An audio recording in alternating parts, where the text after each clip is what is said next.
So we were. Am I in? Am I on? Like, am I on? Yeah, a little bit closer, Andy. A little closer. You bastards. Sons of bitches. Sons of bitches. Luckily, my wife's coaching.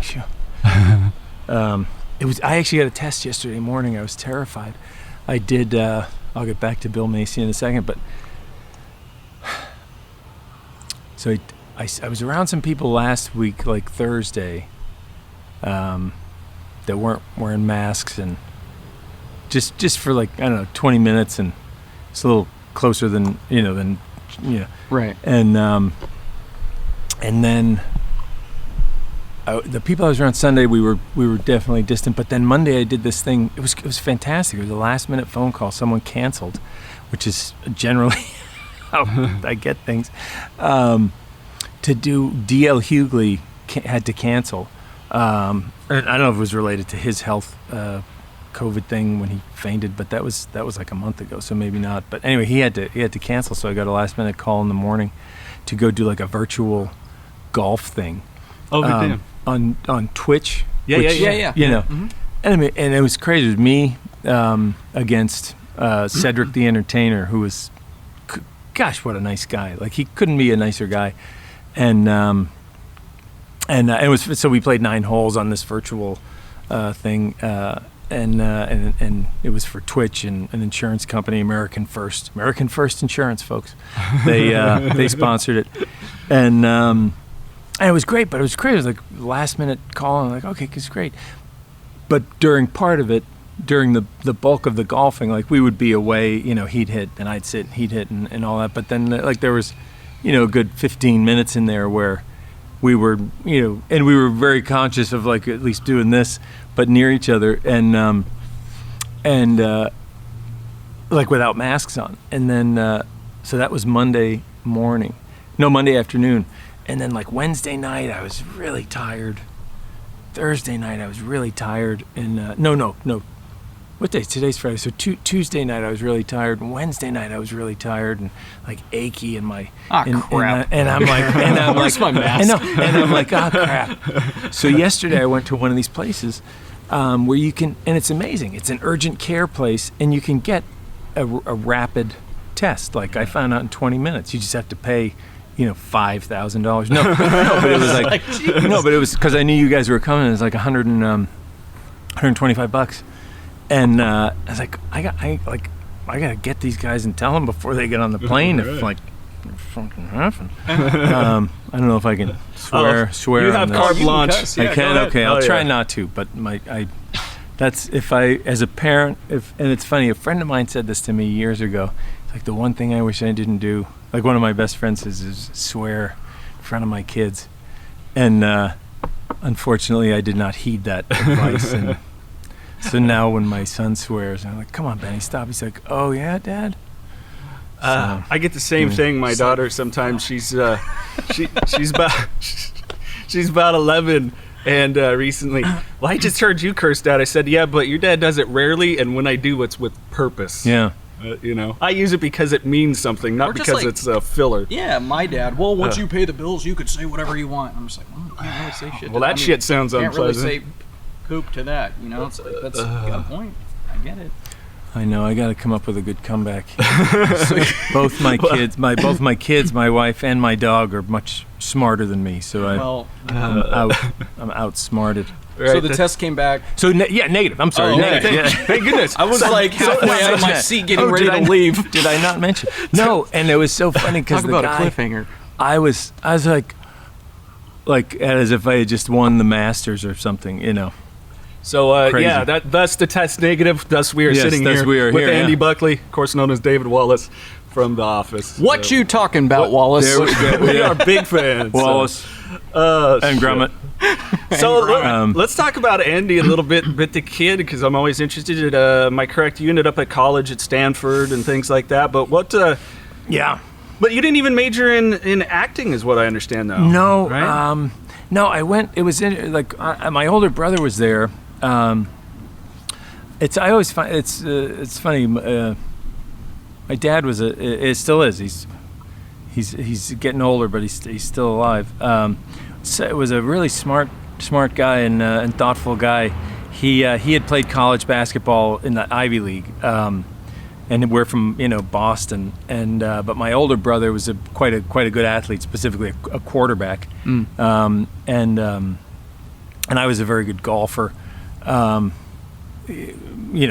relative to most people, and my folks also like the warm weather, but he thought we got to move like either to Florida or like Texas or California, and Florida was the easiest one, coming from Boston, so that the advantage of getting to golf year round, he thought maybe I'd end up being a pro golfer, and or at least getting far along in the golfing world. But and then specifically with Fred, my brother, football, like it's.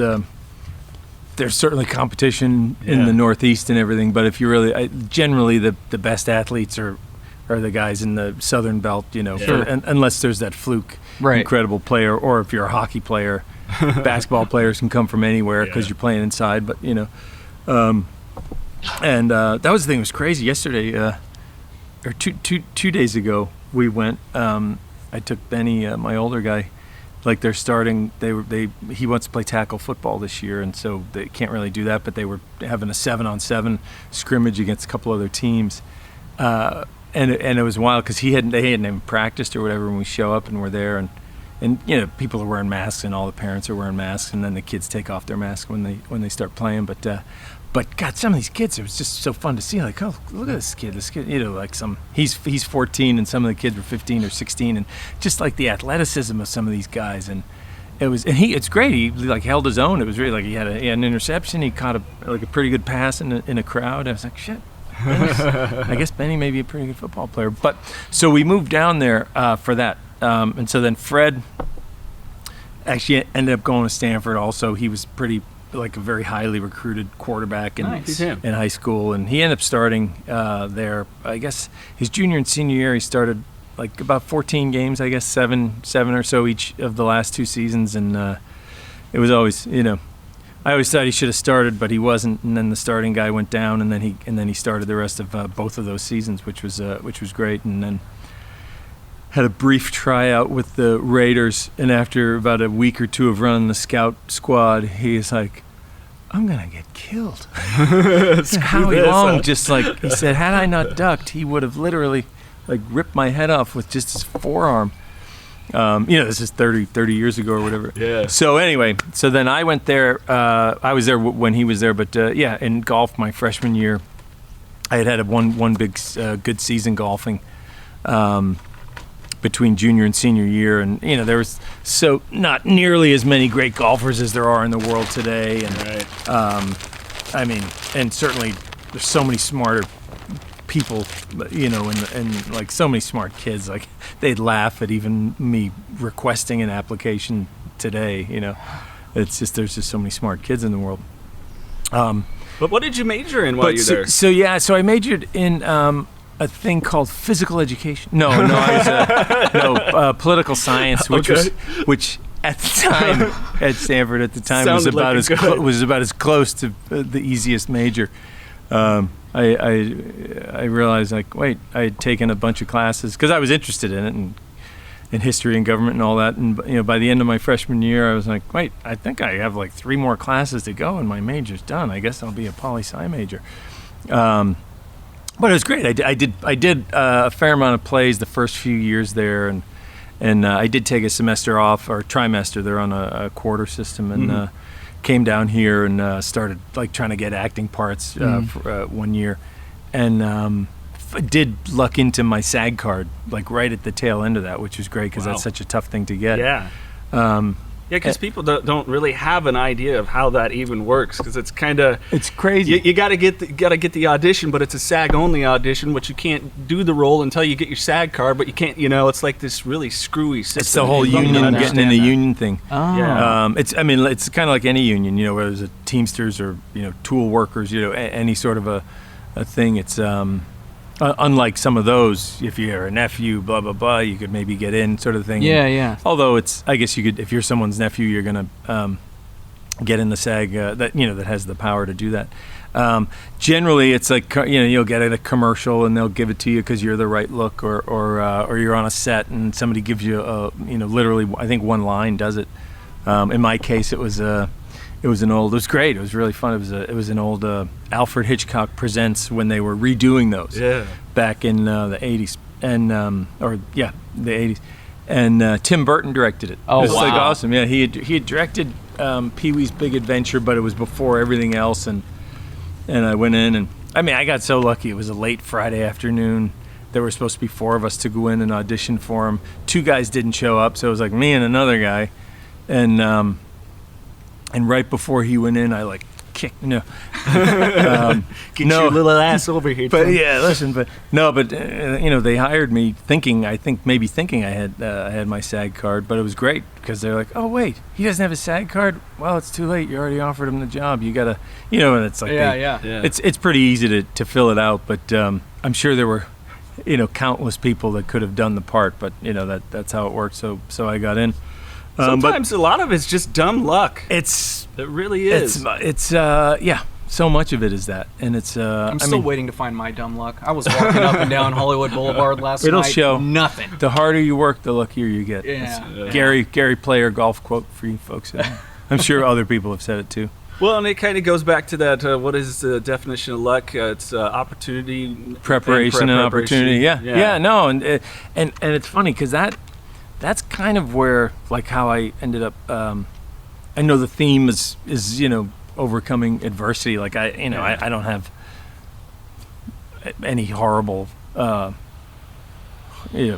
terrible story, or I didn't have a alcohol or drug problem or anything like that. And fortunately, it doesn't sound like you had any situations of quid pro quo, which has happened in Hollywood in a lot of scenarios. Yeah.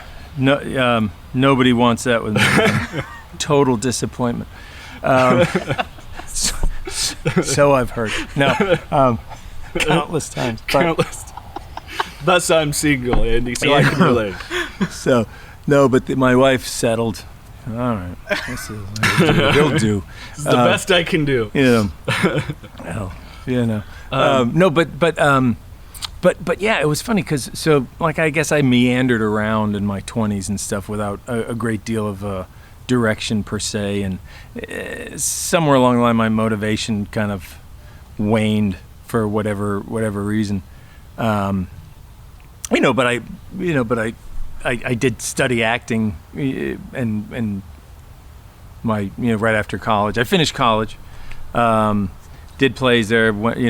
Played I was a terrible drummer in a college band that was otherwise good except for the drummer. And that was Huey Lewis in the News. And that I was the Pete Best at Huey Lewis in the News. And look it up, kids. Yeah, right. Who's Pete Best? The Beatles.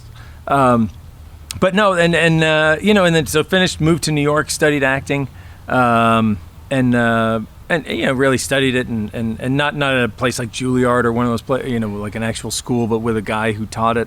The Neighborhood Playhouse, one of the places, a guy named Bill Alderson, who was fantastic, and studied voice with this guy from Juilliard, and so I sort of cobbled together a little program of my own, I guess, and learned a fair amount, did some small plays there, then came out, nothing of any great note, came out here, and worked early on, and then for a little bit, like the first year or two, and then. Yeah, and then I don't know what, I just sort of lost something, focus, lost. Yeah. It's easy to sort of just get, not even if you're not in some crazy crowd or whatever, it's just like Los Angeles is a place that can sort of swallow you up. Yeah. And, we were talking about that on the way down, is that this place can be incredibly unforgiving. Yeah, and it's, and you, years go by. Yeah. And you're like, oh, shit. So what were you doing in the amidst that time? Were you just not auditioning? Or you weren't keeping up your chops? I was probably not keeping. I certainly wasn't keeping up my chops for a few years. And then I was going out on auditions, but it's sort of that. It was that whole thing of I wasn't focusing on the right things. So, jumping ahead to when I finally actually auditioned for The Office, the preparation and opportunity thing, that thing. No, but I wasn't like I was going in to auditions, and this would be say throughout the bulk of my 20s. For the most part, I'd go in and like I wasn't really excited about the acting part of it, which is really like what I mean that's what I'd love to do. I'd love to act. Yeah, auditions suck. People don't even understand if you've never done one. I know some people thrive on it. I was terrible at them. I was horrible at them. Which is what I kind of was during that time. And you kind of walk in, and now I love it. Really, and have loved it since for a long time. But during that time of my lost 20s, if you will. I wasn't making the choices of what the scenes are about and all that, and I just kind of go in hoping that someone hires me, and the desperation, and oh man, shit, if I get this, I'll get to work with blah blah blah, and instantly you walk in the door, and no one they smell it. It's funny during that time, like right at the tail end. Bless you. Thank you. And during that time, my wife and I, we wrote and produced this movie, and we were in the movie, and she used to act. She hasn't acted in like 20 years. And God, I love that. It was fantastic, and like that whole process. And it was a semi-legitimate. It was like a legitimate, little sweet little romantic comedy that we sold around. I mean, we got very lucky with the people in it, and Dr. John, like old, Dr. John. He did the score because he was, I mean, frankly, like old, drug buddies with the guy that produced it with us in the 70s. Nice. He was like, man, let me call Mac Rebenak, the great Mac Rebenak, who passed away about a little over a year ago. Well, and Dr. John was a couple of years ago too, right? That's his name. That's his real name. Mac Rebenak is Dr. John. I've never known him as Dr. John. Isn't that funny? Yeah. Hugh Laurie, who I'm working on this show with now, as a magnificent like New Orleans jazz style piano player, and that's his hero. I got to play with him once. He said, "Oh, that was the greatest night of my life," and it was a sad day on the set when Dr. John passed away. He's like, sad couple of days. But it was fun because I was able to like give him the score. Hey, Hugh, he did the score for our movie. Come on, man. Right. Nobody's heard this unless the people who've seen the movie. But it was. But anyway, that was. I love that. That was fantastic, and it was. It's one of those things. So that was in 98, 99, and it came out in 2000, like on video and the Lifetime channel, and I think Showtime then picked it up, and we sold it overseas and all that. But then right around that time, I was like, my wife. Who had started teaching at the time, was like, Buckley, you gotta come up with like some other sort of a life. This is just not really, because it wasn't Swingers, and I didn't become right. Vince Vaughn or whatever. There's no beautiful babies in this one, huh? Yeah. I was not as money apparently as Favreau. I was gonna say what's Favreau? Favreau and Ron Livingston, and I mean a bunch of people were in that. Yeah.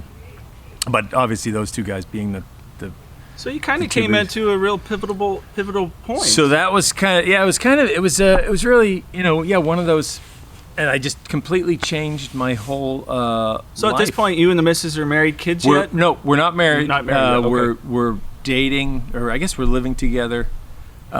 She wasn't necessarily so gung ho about getting married. I think in general, and specifically to me, but I did,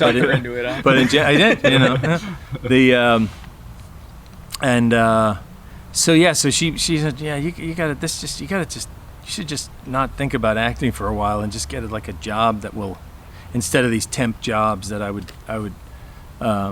do, and it was honestly, it was like crazy. I was still getting like some help from my parents, and I'm like 30 something years old, which many people, like that's, whatever, but like it doesn't, that I'm sure that doesn't help your I'm sure that's something that doesn't help your motivation. Yeah, a little bit of a crutch.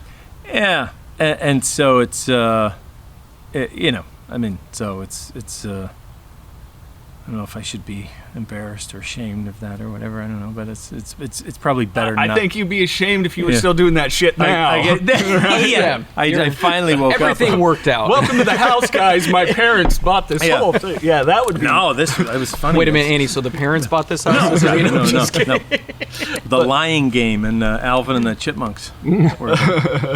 and I guess originally The Office. Yeah. Allison Jones is really she's the casting director for The Office. Right.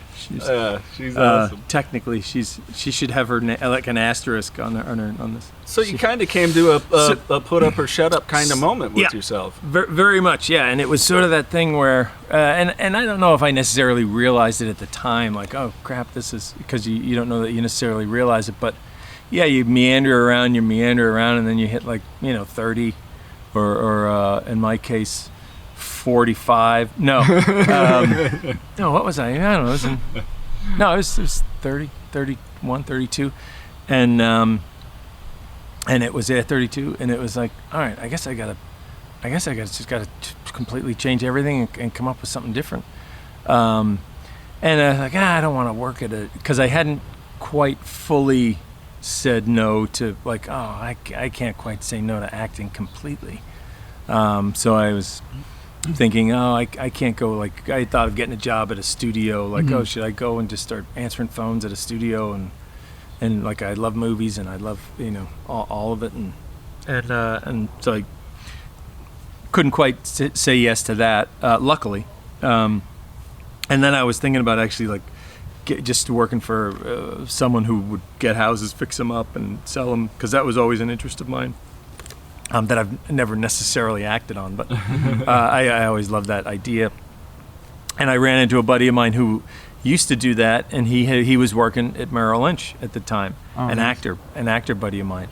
And he's like, oh man, no, he says you should come interview at least. It's I'm in at 6, I'm out by 1. In his case, he was still auditioning and everything like that, and I wasn't necessarily thinking that was going to be what I was doing, but.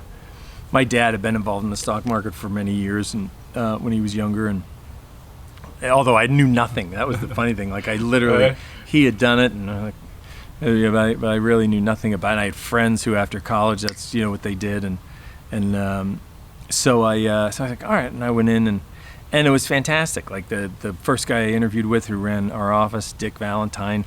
Great guy from Texas, like, explained everything to me. I knew nothing, and so the thing that was kind of neat about that was, on all my subsequent interviews, like, he gave me the answers that I needed for, like, all the questions. He's like, well, as I understand it, Merrill Lynch is blah blah blah, and jump ahead. They ended up hiring me, and I ended up in his office, and the guy couldn't have been nicer, and as were a couple of my mentors in that office there in Century City, and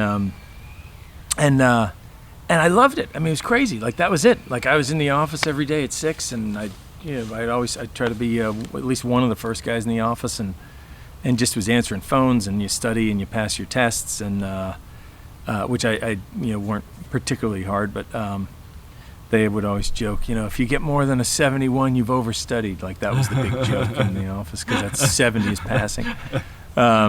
But I didn't want to fail, so I actually studied quite a bit. But no, and it was great. And then eventually, you get clients. This is in 2001. I started there in November of 2001, so it was after 9/11, and not that Century City wasn't. This is in Los Angeles, so so, like, for the next 4 years, like, that was. I mean, I loved it. It was great. Yeah. And eventually, you get clients, and I was sort of the reluctant.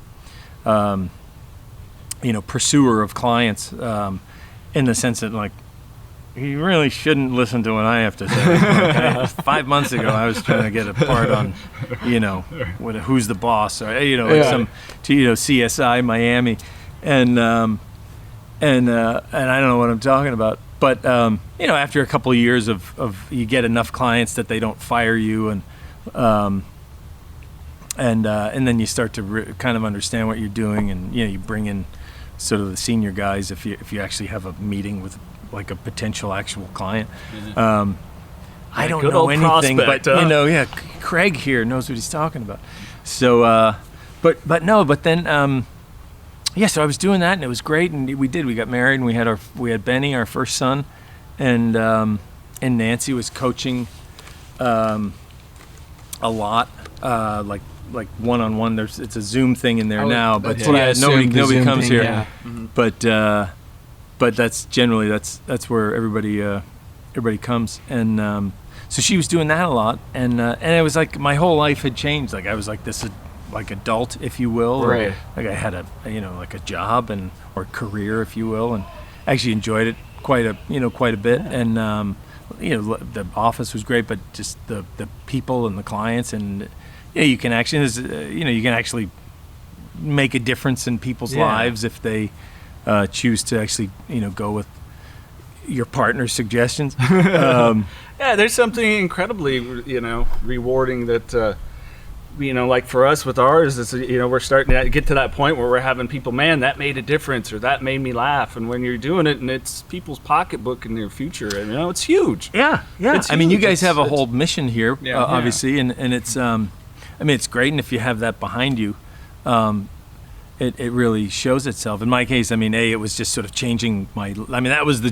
changing my life. I went from like meandering and it was primarily like listening to my wife, and who's not always right.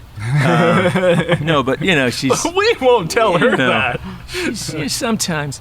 No, but she changed her life like that. Actually, she was an actress going around, trying to act and really studied it.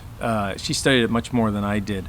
She studied and that's how we met, in the class of a guy that I studied with out here for about a year or two, that she studied with for 10 years, who's the big mucka, as they say. Larry Moss is this guy's name, like Leonardo DiCaprio and Tobey Maguire and Hilary Swank thanks him when she wins Oscars, and he was and it was during that time in the 90s that I was studying with him, and when we met, and she's now kind of becoming that. She coached Jared Leto when he won his Oscar For that's what Mikey the was Dallas saying. Buyers Club, right? And which I love that movie. Channing. She's been coaching Channing who couldn't be a nicer guy.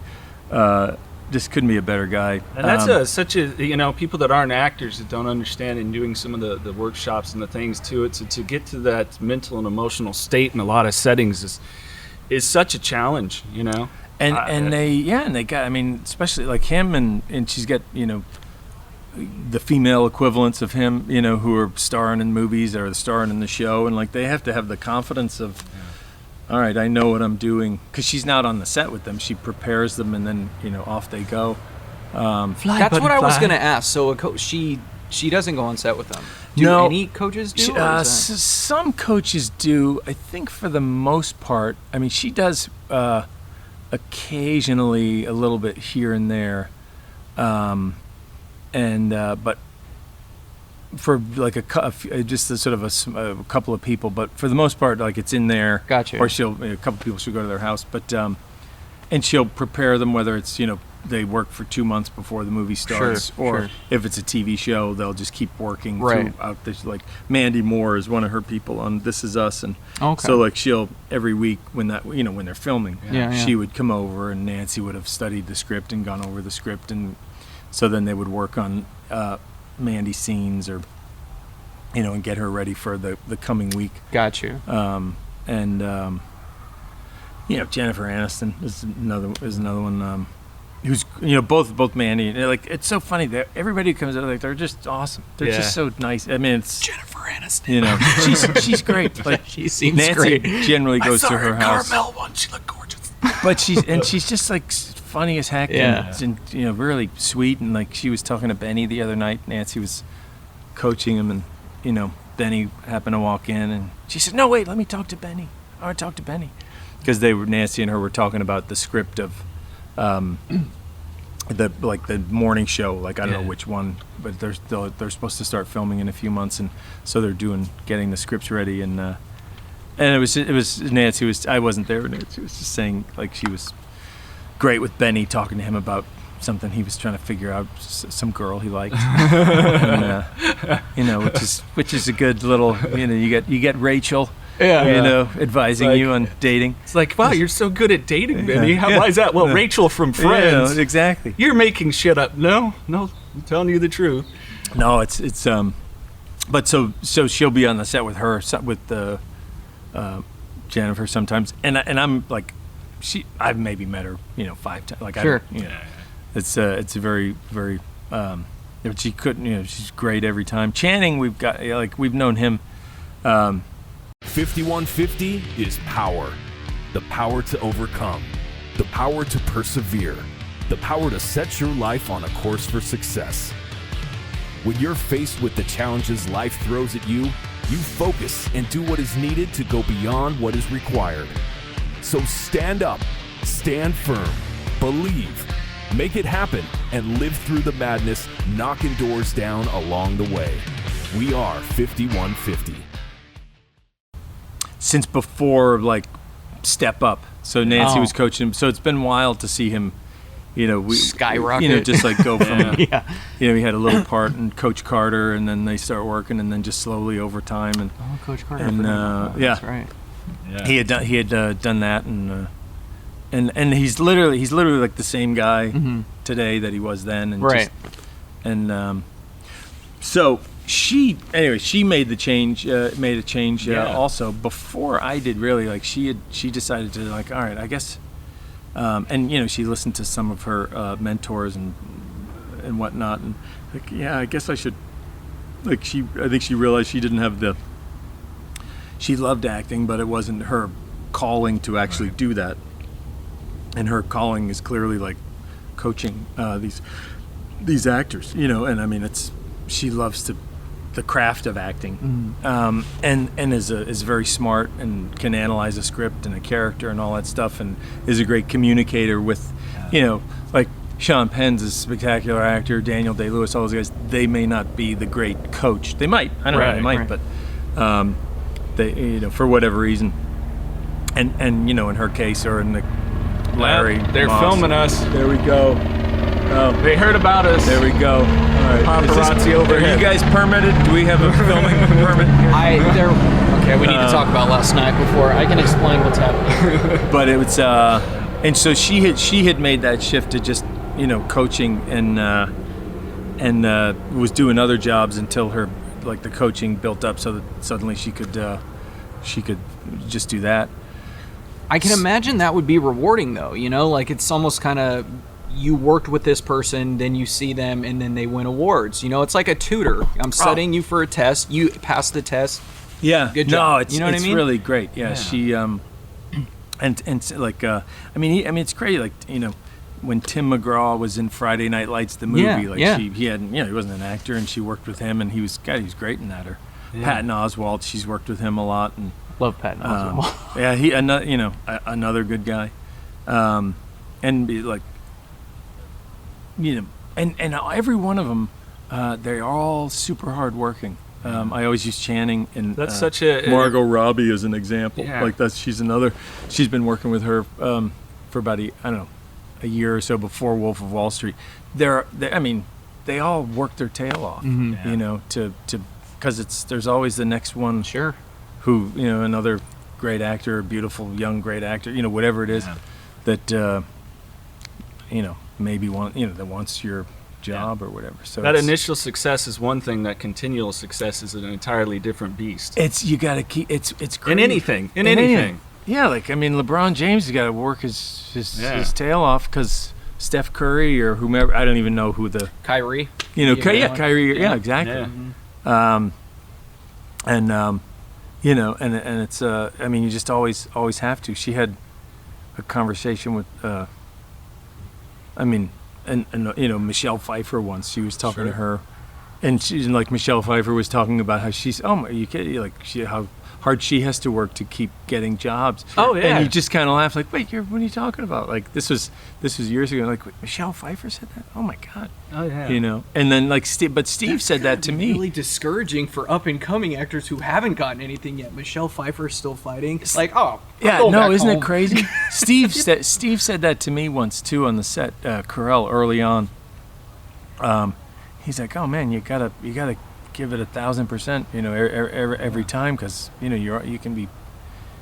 It was kind of funny. He said, you can be kind of fired. You can be fired at any time, which was his his thought process. But this was like the second or third year into the office, so he wasn't getting fired. But still, it's. But it's a shitty business, and you have some executive at the network that all of a sudden goes, meh. Where that show doesn't align with what we want for our advertisers, so we get it gets ratings, but goodbye. Yeah, it's really the wind can blow quickly. The wind can blow quickly. It's with anything, but with acting, it really is. So let's go back though. You're at so I'm at Merrill Lynch, and I'm there, and I'm loving it, and get married. Benny's born, and he's born in August of '05, and Nancy had started teaching her acting class, not just privately, but an acting class in the spring before that. So she had been going for I guess 4 or 5 months, or 6 months or whatever of her class, which I was going to, because she had started it. There were like 7 or 8 people, and I was like, okay, it's another body, it'll make it look. And so this is my joke. I always tell Channing was also in the class, and you know, he was a slightly more popular scene partner than the coach, than the teacher's husband. But yeah. So I was in the class, and I was loving, doing that. And I mean, I was still just going to Merrill Lynch and had no illusions that I was going to act or anything like that. It was just really a lot of fun to do. So I was rediscovering my love or passion, if you will, of acting, and it was just great. It was a lot of fun. Jump ahead to October of that same year, 05. So Benny's like 6 weeks old, and I bump into Allison Jones, like 6 blocks from here, over on Larchmont on the Sunday market, and she was one of the, if not like the only, but one of like maybe a couple of casting directors that would try and hire me during when I was trying to do it, before that. And she's like, "What are you doing, Buckley? What's going on?" And she's from Boston, like we're kind of buddies. And it's like, I'm she said, married. "You say it's mad wicked good to see you." I know, yeah. She's like, I just got back from Dunkin' Donuts. I got you a regular and a bagel and a schmear. But she, I'm like, I'm married. We got a son. I'm like a stockbroker. I've apparently become an adult. Yeah. She's like, wow, that's great. Would you? And she's like, would you ever want to do something? And I said, well, I mean, hey, if it's in town, it might be fun. And it's, like I have clients and everything, so I can't really, do a lot. And she's like, all right, well, give me your card. And she takes my, my Merrill Lynch card. And so that was in October. And then in January, I don't know, early January or whatever, she calls me. She said, I can't believe I found your card, Buckley. I looked for an hour for this, but I think you're the right guy. You should come audition to be do you watch The Office? Yeah, The Office is great. And all right, you'd be the CFO. It's a couple of scenes. It's one day. You got a couple of scenes with Steve, and I think they'll like that you're a financial guy. And I was like, yeah, okay, great. And so then the whole notion of preparation and opportunity and luck, equals success and all that. I worked with Nancy on the scenes, and I was excited to do the acting. It was just a couple little scenes, and the Valentine's Day episode where we find out Jan and Michael slept together. A joke. Still one of the classics. Great Scott. And so I'm excited about that. So it's like I'm excited about the acting. I have like a job. It's not like I'm a desperate person that thinks, oh, this is going to be my ticket. Sure. This will be my swingers. So I went and went to work and then ducked over there, whatever time, 2 or 3, and it was funny because I'm sitting in the waiting room, and of course, like the old actor things start coming into your mind, and there's half a dozen other guys who kind of all look like me, give or take tie color, who are auditioning, and it was kind of funny because then I also see the guy that ended up playing Josh Porter, Chip Eston is his name. Couldn't be a lovelier guy. I'd worked with him years before on a show, and I see him. And I'm like, why am I even here? They're gonna hire Chip. Like, he's great. And he works all the time, and blah blah blah. And he was on that improv show, the Drew Carey improv show all the time. He's a funny guy, and it's funny you say that because we had Carmen Electra on not that long ago, and here's this lady. She goes, I go into these auditions, and here's these beautiful women, and it's funny because it's her, yeah, you're fucking hilarious. And so you're like, this guy's so funny. Why me? No, it was, and that's your mind, like the negative thing that gets in your head. And then, like, to make matters worse, during that, like, thing in my head, Rain happens to walk by, and he looks and he's like, "Oh, hey, Chip, great, okay, good," and because they were friends, and you're like, "Oh shit, this is insane." Like, all right, I should just leave. And then luckily he said, he said to him, he said, I told him to also think about you for this other part, in a like on that, which was on that episode, but he said because he's in like 7 or 8 more episodes like later in the season, and so, which is what he ended up playing. Yeah. He ended up playing the guy who ran Stanford, right? And Josh Porter, he jumped ship to Staples. It left for Staples. Staples. And this puts us in a very awkward position, Josh. Well, I'm sorry. Say what you want, but Michael Scott would never do that. That's exactly right. But so then you just shake the negative, which I guess is another thing. If you can get the negative thoughts out of your head in whatever endeavor you're doing. Yeah, and it's for some people that listen to us that are in recovery or have a family member in recovery. That's encouragement. Is I don't think any of those things that you can kind of go through in the 12-step program. I always say I think everybody should kind of be in it because it's a big part of that negative self-talk. That you can. I have yet to meet anyone that has suffered with addiction that doesn't have negative self-talk for whatever reason, and it happens.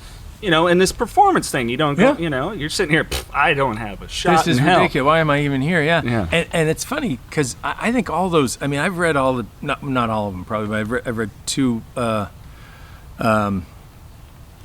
Like John Bradshaw's books, learning all that stuff about yourself and where you are in the family, but a lot about negative self-talk and the whole Tony Robbins thing. I listened to all those tapes and I should probably listen to them again. And then just these books of sort of self-analysis and everything. That was during my 20s.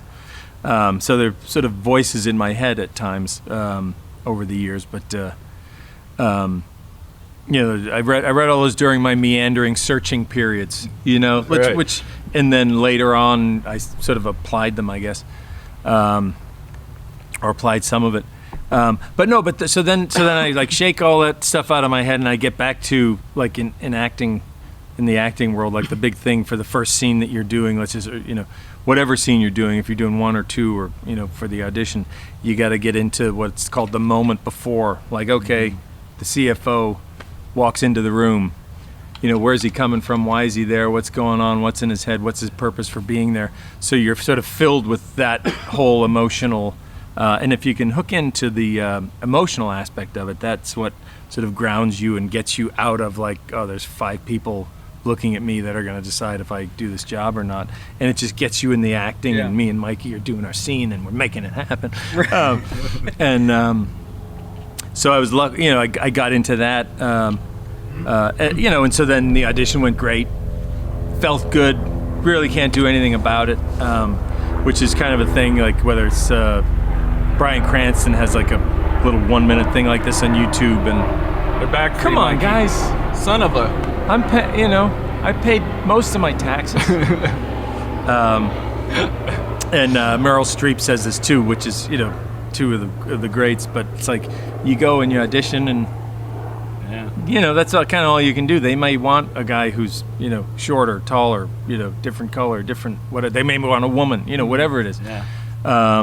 Or you're just you look right, but you're just not there how they see the character. But you have to go in and you give your interpretation. There's some great video out there for any of you actors, potential actors, where you can watch.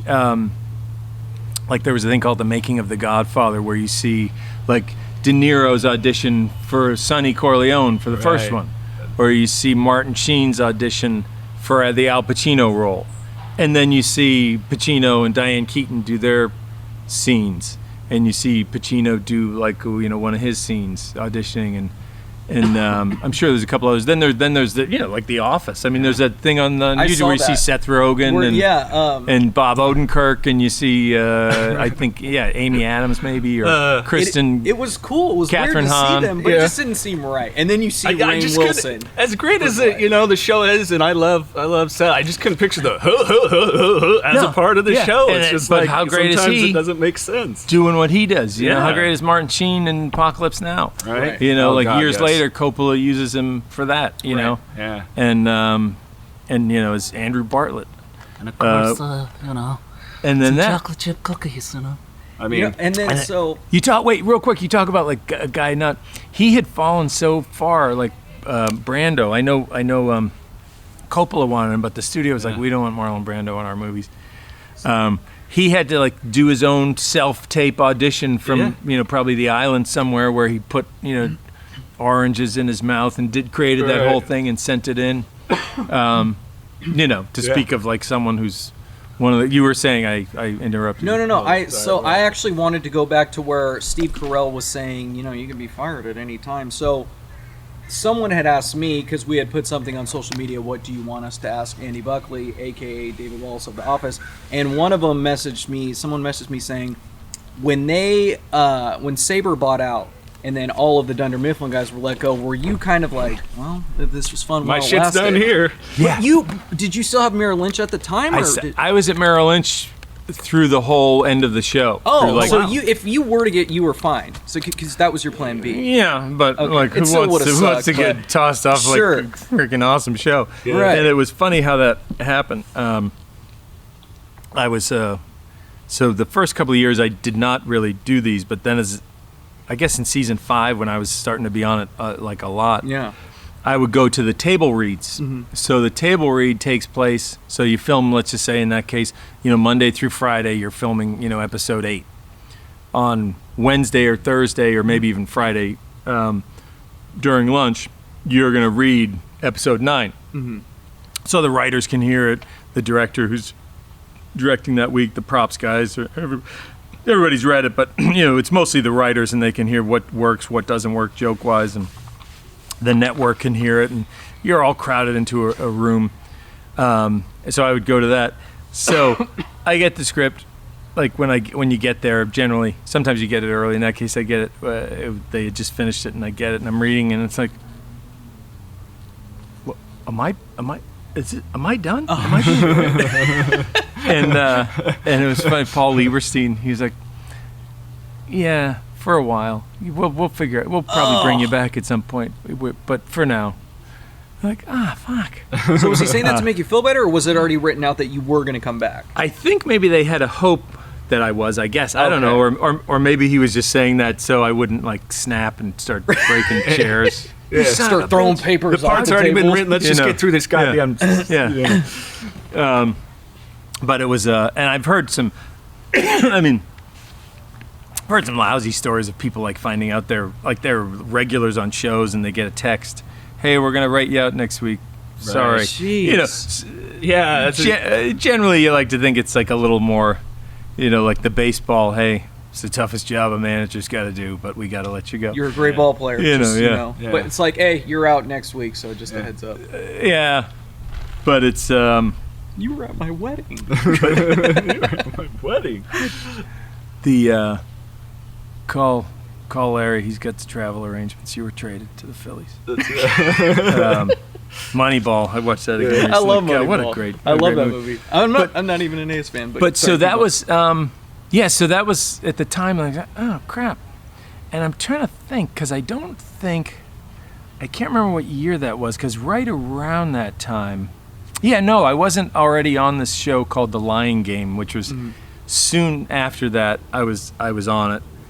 Or maybe it took a year, but maybe it was only 6 months. It was a teen, really fun teen drama, like a sister show to the huge hit, Pretty Little Liars. It was similar in style and same company, same author who wrote the book series and all that.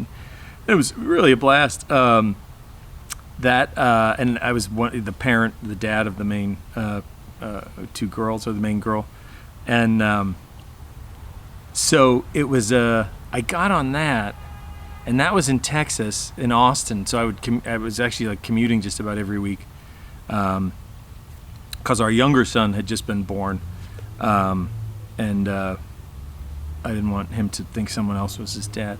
But But that's a lot to endure, because at this point you're still doing Merrill Lynch, and you're doing this other show and commuting. Yeah, so The Office wasn't. So I was off The Office during that time. It was during that time that I was, at least the first season, because the second season I was back on The Office, and then and Merrill Lynch, luckily, and this happened. So in season 5, when they started using me all the time, I was getting all kinds of opportunities. Sure. To be in movies. And or other shows, like, hey, they want you to be a regular, because I was never a regular on The Office. I was a couple of years I had a contract as a recurring guy, right. But I was never there every week. So I got partners. That was the big thing. I realized, okay, if I really want to give acting a shot, I gotta try these things, and then I got clients. So a couple good buddies of mine, I said, hey, I might have a shot at this acting thing. Can you guys be my partners and really kind of do probably the bulk of the work? Right. And if it works out, then you guys will take over the business, which is ultimately what happened. Yeah. And if it doesn't work out, I still have my foot here, and they were, they get their big percentage of the business or whatever. But so then what was it, like 2009? So I was off The Office, but that was the thing. Like, I got to be in the other guys. That was so fun. I mean, Will Ferrell and Wahlberg and Michael Sean's Keaton. lawyer. Yeah. I mean, Don Beeman. Yeah. I still carry that card with me, the Don Beeman card. Do you? It's really fun. I got it in my pocket. No shit. I have these cards that like if I'm in an airport and kids come up to, like college kids or whatever, they come up to me.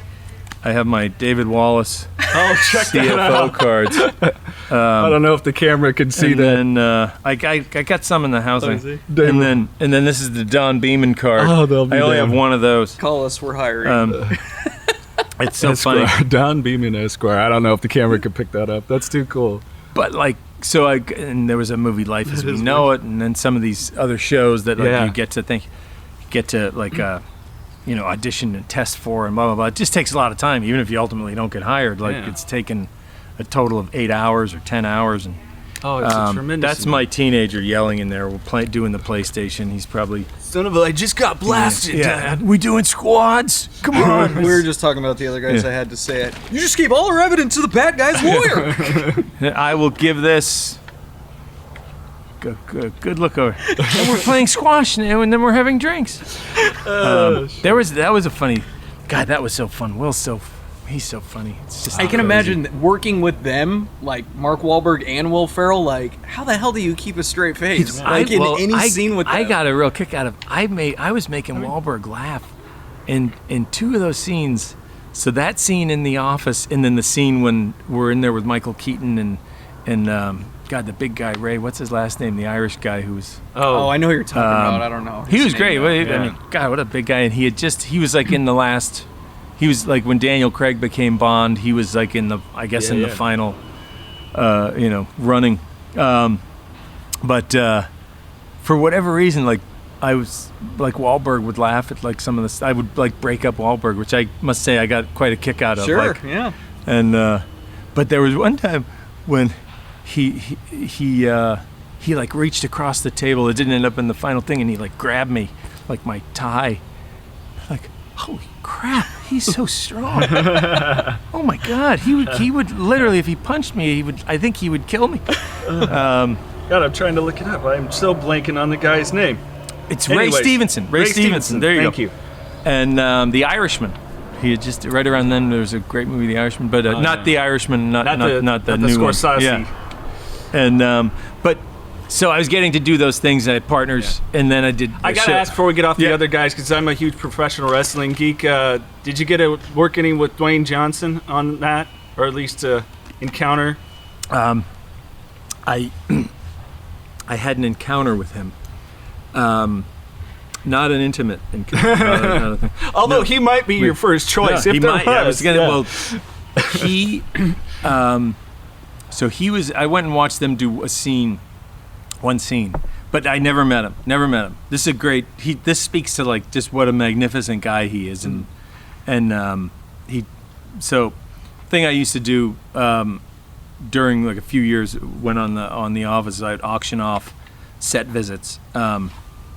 And I later learned you're supposed to get permission for that, but auction off set visits for specifically, and it was for St. Jude's Hospital mostly, and then there's one called National Jewish Health in Denver. It's a big respiratory hospital, so like we would auction these things off, and people would pay a fair amount of money into the $10,000-$15,000 to come like visit. So this one guy, we did it while we were actually filming the other guys. They had a big St. Jude's thing in New York, and a hedge fund guy, bids a fair amount of money, and he's going to come, and him and his wife and his two kids who were 10 and 12 at the time. This is like in 2009, and he bids a good amount of money, and they're going to fly out whenever it happens. So anyway, jump to, they're coming out. The only time they can come out is the end of the season of the show, but it's the kids' school break, and Steve has already left. Like, it's the last week of the show, and Steve had finished his stuff because he had to start a movie, right? Blah blah blah. And so it's like, hey, here are the Chicago Bulls. Michael Jordan's not here, but you got Scotty, you got BJ, you got. So it's like, but Michael Jordan, but Steve's not there. So I felt bad about that, and I was bringing them over so they could. I always, whenever people do that, I would make a point of being with them at the set visit so they could, if they were shy, I would say, no, BJ, can you say hi, or Rain, whatever. Kate, Meredith, come here, we're having a drink. So jumping to The Rock.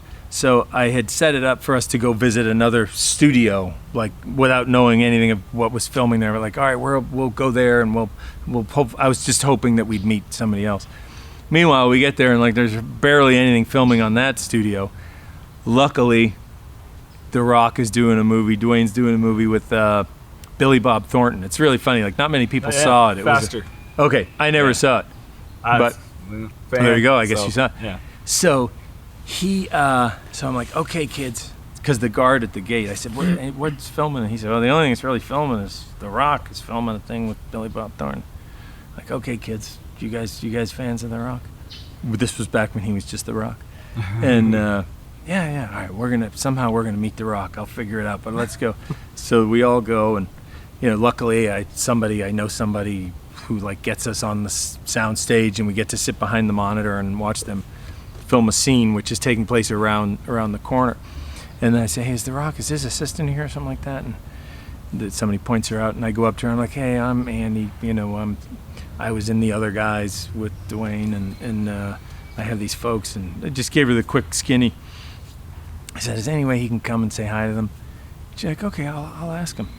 And then somehow she got to him before he even like came close to us, because he walks out from around the thing, and we're standing there behind the monitor. It's me and a guy and his wife, we're in their 40s, and then their two kids, and he from like across to like where the even further than the basketball hoop over there, about a good 20-30 yards, like he yells, he says, who are those two great looking kids over there? I want to meet those kids. Who are those kids? And he just like makes That's a beeline, awesome. Walks to us, and I walk up and I say, hey, thanks for doing this, appreciate it. He's like, you kidding?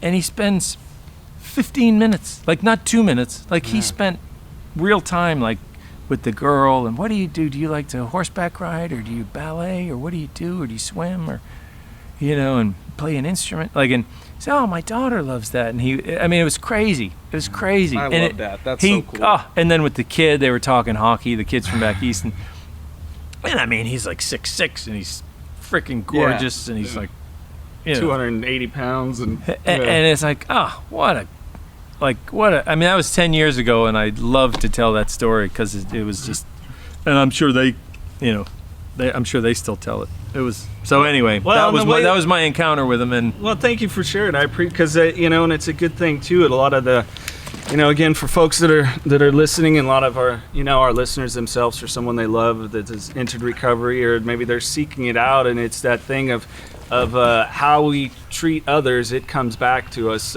tenfold, and that it's just an example of humanity and how it works. So I was curious, because obviously, you yourself making some bold moves and everything else. So when do we eventually get out of the financial game? So it was during when you were saying the thing about when I was going to Texas, and it was in Austin, back and forth. I started initially with that show. I would come back to LA and I would go into my office here. I had intentions during my off days, because when we were doing the other guys in New York, on my off days, I would go into the Merrill Lynch. It was generally the Rockefeller Center office. I'd go in and I'd sit at a desk and just call clients or do whatever I was supposed to be doing that day. And it was so funny because all I want to do is I know I screwed up that bond order, but you know what I got to do yesterday? That was with Will Ferrell and Wahlberg, and but nobody cared. Nobody wants to hear that. So yes, Dr. Wilson, I screwed up the municipal bond order. I'm sorry. So it was during the Lion Game. I did it initially, and then I was like, and it's really kind of funny because I also thought, I think this show's going to go for a while, which it didn't. I was like, got a good feeling about this one. I had a good feeling about this one. And it was such a fun show. But it was one of those, you know what it is? It was one of those ones, it was a terrific show. The main actress was great. I also saw on that how replaceable anyone is, whether you're the new boyfriend who's the cute hot guy. The network doesn't like him. Oh, where's Larry? Oh, he went back to Europe to live with his dad. One line, you're gone. It's crazy. In that case, and that happened 2 or 3 times. And I'm sure it happens sometimes if an actor's difficult or whatever. But also if it's not clicking, or a storyline isn't clicking. In that case, there was another storyline with an adult that was going to be this woman that was going to be a big, is she the killer, sort of thing. And it didn't, the network didn't necessarily jive with how it was, that story was going. So they're written out and with one line on a name, no, that Rachel was her middle name. Her real name is, Sally, whatever. And then it's explained away, and then a new actress comes in with a new storyline. I mean, it's kind of wild. And then that show was ultimately, and it becomes a bigger business sort of a thing where it's part owned by Warner Brothers, who was making it, and part owned by Disney because it was on ABC Family, which is now Freeform, but it was still ABC Family at the time. And so they were in essence, I think, splitting the profits. So because it wasn't a huge hit, but it was right about there, and maybe if only one of them had owned it, they might have kept it. But since they were splitting it, it's too much work for not enough money, and we don't see it. And so someone can produce it, someone else handles the distribution, and it's a screwy business. It's and there's you see these things. There's movies, and there's 12 producers, and they all did something, but it's not there's very few folks who are the old school great producers that do everything, and they're real movie makers. But so it was during that time, and then so during the second year of that, and then the Office had circled back. It was the second to last season, and they used me for 3 or 4 episodes right at the end of the James Spader season, where I buy the company back. Right. And gosh, I'm so glad you came back. With all due respect to James Spader, that season was it was an odd season. It was odd. It wasn't bad. It was just different, and it was just I really can do without Robert California. I don't know. There's something about. He's a great actor. Don't get me wrong. He's a fantastic actor. But it was just character, man. It was just so not creepy. The Office. It's no, bring Wallace back. Get everything back to normal. And it was obviously a change when Steve Carell left and Ed Helms. Spader came in and then promoted Ed Helms, which was great. I didn't know how that was gonna play out, but you kind of you didn't forget about Michael Scott, but I think Andy Bernard did a fantastic job. Yeah, I mean, he's in the same vein as Michael Scott. Yeah, absolutely. And he's so funny. It's funny that one of the things people like, breaking up, laughing, and blah blah blah, and I would laugh constantly. I'm sure. Like, I'm sorry, I'm just a stockbroker, guys. What do you expect? And but like one of the funniest, I think, times anyone ever laughed for such a long period of time, and this is when I realized how funny Ed Helms was there's a scene. I'm in the conference room with Jim. Michael thinks Jim's trying to steal his job. Uh-huh. And so he has Ed Helms like push the cheese cart in, and he's hiding under the cheese cart. Yeah. And Ed Helms was so funny in that scene that like literally for half an hour somebody would break up laughing. Like you would just start to see under the cart shaking, and Steve is laughing his head off, and he doesn't even get to see it. He just hears how Ed is delivering the lines, and he's laughing, or John would burst out laughing, or I would. And I mean, it's silly. It's funny. I mean, it must have gone on for half an hour, or the crew would start laughing. It was, they're fun environments to be in. And dip the cheese cracker in the blue cheese. Bon appetit. And the meeting wraps up. That was the thing, because I had never really had a ton of scenes with many of the people. Also around that time was when I realized how funny Rain was. Like I guess during the Golden Ticket episode, I realized how funny he was. Mm-hmm. And and then you just start. And Krasinski's so funny, and Jenna's really funny. Yes. She doesn't get the chance to like be all that. Right. And her reactions are, and the way she'll deliver her lines really funny. But so then it's around 2012. Well, it is 2012 that I ultimately... Hey, Andy, you want to move the canopy in the shade so you're not roasting? The Knockin Doorz Down autobiography by Carlos Vieira. It takes you deep into his destructive past and how racing saved his life and opened the door to give back to the community. And 100% of the sales go directly to the Carlos Vieira Foundation, an organization committed to raising awareness for addiction, mental health, and autism. And for inspiration and motivation, tune in weekly to the podcast every Thursday for real-life episodes from celebrities and local heroes. Get Knockin Doorz Down today at kddmediacompany.com or Amazon. She like made a, I mean, it's a, as you know, as you get out of the radio business, like in her case, it was a big, it was a big thing to, not that she was setting the world on fire acting, but just the idea of like, almost like internally, like, okay, I'm not gonna pursue acting anymore, and it, that was the choice. And there's a friend of ours it's a change of identity, which happens very much. I know for me, my experiences with recovery, relapse, the whole thing is the scary part of it is that change of identity, because you become secure within. That is such a huge part of what you are, and so it's a big thing about this big bold move. That was what was, really interesting to me. In addition to, I just love the act. I just love acting in general, stage or camera. But making those bold moves, like what your wife said, she kind of had to go. Okay, I'm, this thing that I thought was a part of my identity, the being in front of the camera, maybe not. So maybe it's a different passion. Yeah, and like you were having some success with Merrill Lynch.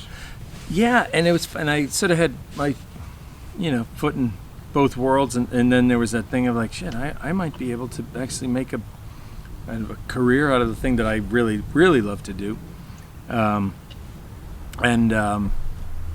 then ultimately, and then leaving Merrill Lynch was always, it was kind of, at that point, the guys had been doing so much work for a few years, like my percentage of our business had like gone down as was like the deal and whatnot. I was like, I should probably just leave, because it's not like, and then you sort of make that whole commitment thing, right. It's funny, it's from Glenn Ross, that expression, have you made your decision for Christ, or whatever, and not that it has to be that, but like there's that all or nothing sort of burn the bridges, this is what I'm doing sort of thing. Very Karate Kid. You do karate, yes. Do karate, no. Do karate, guess so.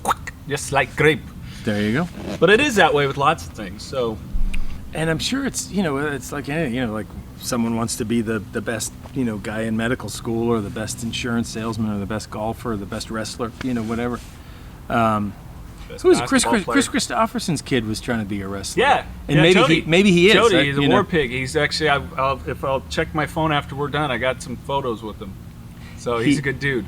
Yeah, I sat next to them, or they were in the last row of first class. I was in the first row of coach on a flight once. And I'm like, that's Chris Christopherson. That's Chris Christopherson. Like, it was just so cool. Just like he's like one of those legendary guys. And his son was sitting next to him. They were, like, God, that guy's pretty big. I wonder what he does. And then I looked him up, and he was. Yeah, he's intimidating in the ring, but couldn't have been the nice guy. I only had one meeting with him, but he was just, hey, it's a big fan, been watching you. It's cool to see you wrestle some of my buddies, and a huge fan of your dad's. And he's like, oh, that's so cool. Yeah, absolutely. What do you do? And yeah, it was one of those like, thank God he was cool, because that would have really sucked if he wasn't. Yeah, it's funny. I've literally never met anyone or worked with anyone. Or where you are going, or who you are with. It's my Michael Scott. Ever, for any reason. No. I typically don't know where I'm going. I just hope I find it along the way. It's an improvisation. No, I've never met her. Even guys, some guys who they say are. I went up to Sean Penn once, and I tapped him. I was a little hammered. At some event. This was years and years. It's like 25 years ago, 30 years ago. But I was like, oh my God, it's Sean Penn. And I went up and tapped him on the shoulder, and he spun around like, what the hell's going on? But then I think if a guy sees your genuine enthusiasm for them and their work, he gave me a minute. He could tell I had had a couple drinks, but Alec Baldwin, one time I saw him, Jack Donaghy. Yeah. Oh my God. And it's just, you can't help it. I don't know, if someone's a genuine fan or whatever, it's hard to sort of. Yeah. And I love meeting people. I get such a kick out of if you get to meet someone who's sure, who you like their work or whatever. Yeah, I can relate. I got no sleep last night because I knew I was coming here today. I told him, I was like, I was wide awake at 3 a.m. And he's just like, why? And I'm like, because we're going to Andy Buckley's tomorrow, dude. You gotta aim higher. Talk to my teenage son. You know what? That's the funny thing. I've been having a lot of conversations about we mean different things to different people, and the people we value in a certain way don't value us exactly the same way. And that used to really bother me, because I'm just like, I kind of dig the shit out of everybody, but I just realized most people just don't really give two shits, and that's okay. Yeah, and that's okay. Exactly. And I think the humbleness is a great thing. Well, this is an important thing. I really wanted to tell you this. I wanted the opportunity to tell you this. When I lived in LA, I lived in Hollywood, right off of Hollywood Boulevard on Las Palmas for about a year. There wasn't any reason as to why I moved to LA. A lot of people, are you gonna go do acting? You gonna go try this or that? It's like, no. I was 21 years old. A girlfriend had just broken up with me, actually, so I was, all heartbroken, distraught, and all that. And my buddy was moving to Hollywood, and he's like, dude, just come with me. And I'm like, you know what? Yeah, all right, cool. I will go with you. So I moved down to LA, thinking every day was going to be like a Van Halen music video, you know what I mean? Right. And some days, but not all. So, in my moments there, the highest of highs was followed by the lowest of lows, and it got dark. It can get dark sometimes, and I fall into this little depression / anxiety and all that. But I always had The Office. I would go home and I would watch The Office, and it would just ease my anxiety because it's just so fucking funny. You know what I mean? So it almost took my mind off, what the hell am I doing here? That's when I didn't know what anxiety was at the time. I thought I was just dying. You know what I mean? So I didn't know what it was at the time, but I noticed that it would go away every time I put on The Office. We would go walk up to Subway, because there's a Subway up there off Las Palmas. Hey, don't mention, they don't sponsor on this. They should, though. Yeah. I eat there every damn day. But anyways, so I would watch the Jersey Mike's good. Yeah, Jersey Mike's, okay. Subway's good. Yeah. Jersey Mike's. And so thank you. Thank you. You really did, unknowingly helped, like, just ease my anxiety and whatnot, because I'd put The Office on and I would just zone out and everything was fine. And I just wanted to tell you that. So. You're welcome, Mike. Yeah. You're welcome. Thank you. I speak for the whole Dunder Mifflin. Appreciate you. Can we get a couple reams of paper while we're out? Yeah. And say we get some pasta. I'm glad to hear it. And for me, let's say we do, because I'm new to it. I had a very special lady that unfortunately our relationship didn't work out, but we're still really good friends, and she really got me into the show along with this. Lunatic. All right, I don't even have a shitty like insult for him right now because I love him. And for me, it was and she's still a good support for me because I haven't been long term in my recovery, and it's just the humanity of it all because it really is such a human show of the human condition and human experience. Because you watch, when I first got into it, I'm like, what the fuck, and then I went, these people in such a weird way. They're family and they love each other. Yeah. And I think it's really the whole sort of center of the whole thing was, Michael Scott's, says the wrong thing, all these lousy things, but he's all heart. He loves his people. He wants to get married and have a family and all that and all that stuff. And I think that was sort of the crux of the thing. And then and you see all the humanity of everyone else, whether it's Oscar's love life or.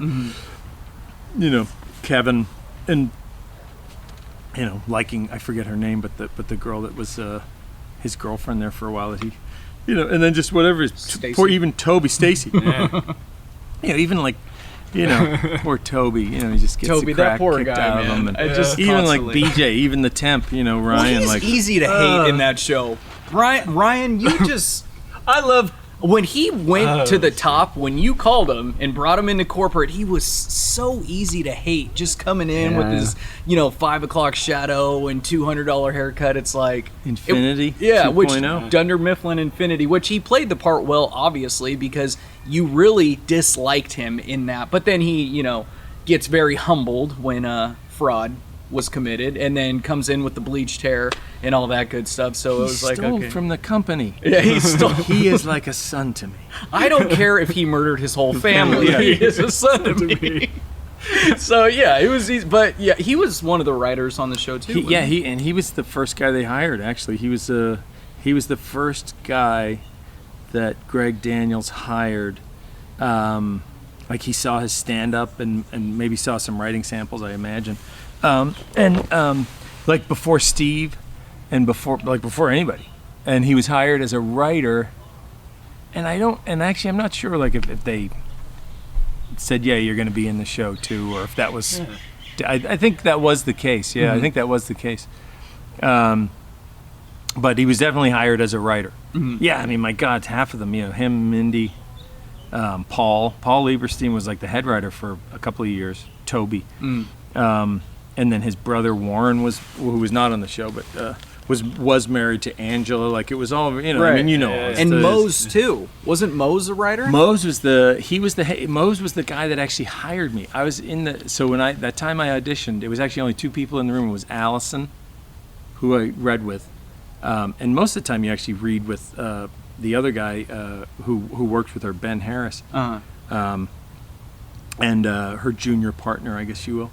And then Michael Shore was the only one in the room, and after the two audition scenes, he was like, "Now you are like some kind of a financial guy, right? Is that right?" And I said, "Yeah, I'm a terrible stockbroker." And I was like, "Okay, all right, okay, good."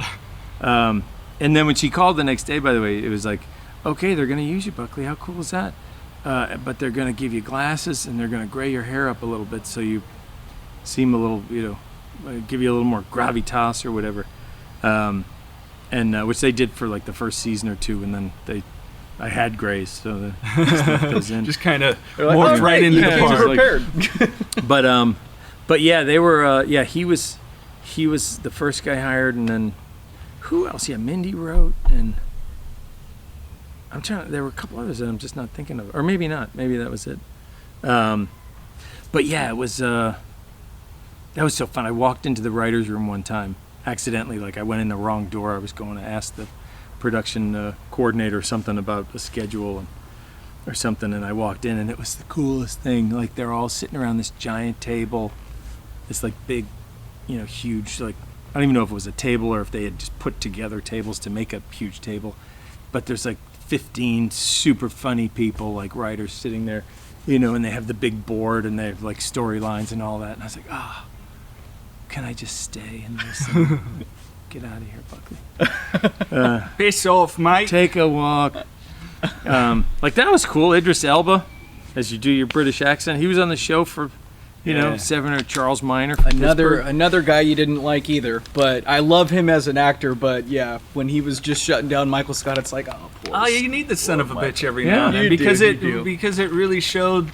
Again, back to the heart of the show and loving people, and that they were a family, and there was this, even the oddity of Creed, which I love, he does not. I don't care as far as the character. I like him at sometimes, but like there are some where I'm just like, he would say something and I'm like, come on, swing low, sweet chariot. Swing low, sweet chariot. I'm so like aware of the COVID time. Oh, folks. yeah, no. Oh, no, you're good. You get too far, we lose you on the mic. So here, we can back up. Yeah, we'll back up. Plus, if my wife is looking, plus I'd rather not any of us get it. Yeah. But I'll lean in. But it. He's Creed's such a good guy. I mean, he's one of those guys. I was telling you, he's a guy that, I mean, I don't know that he was ever homeless.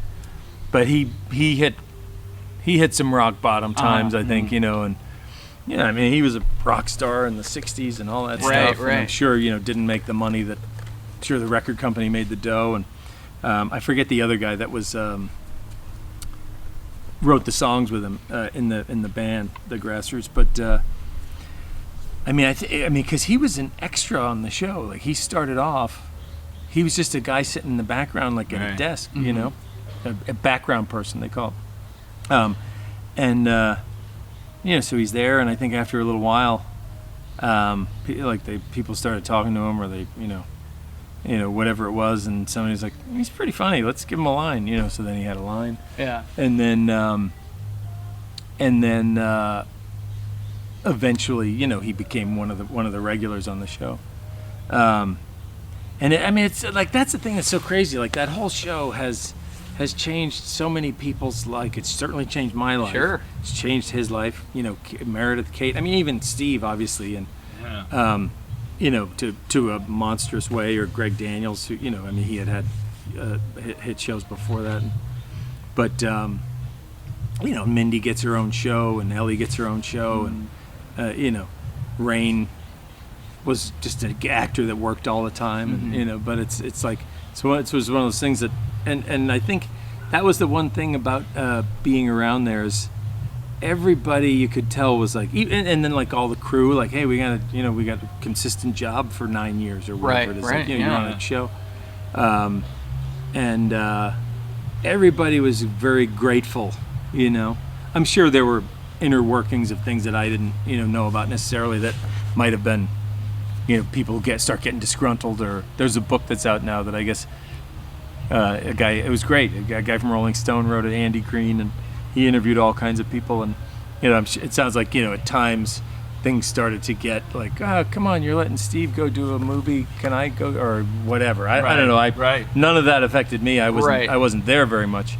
I'd pop in, do my scenes, and leave, even if it was in the Scranton branch. Like, it wasn't like I had to sit in the background and be around all day, because Creed's desk is behind where Jim and Pam are doing their scene. So in that sense, I was like an outsider to a large degree, but also part of it. And I forget. The question was about Bill Macy, I think, right? No.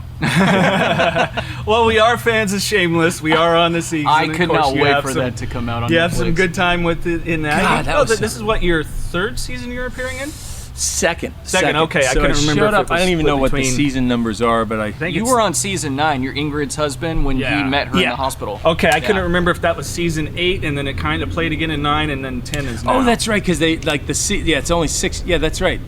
I think I showed up like in the very last little bit, wheeling her and then taking her home, and then the beginning of, I guess, what is the next season. Right. That was so fun.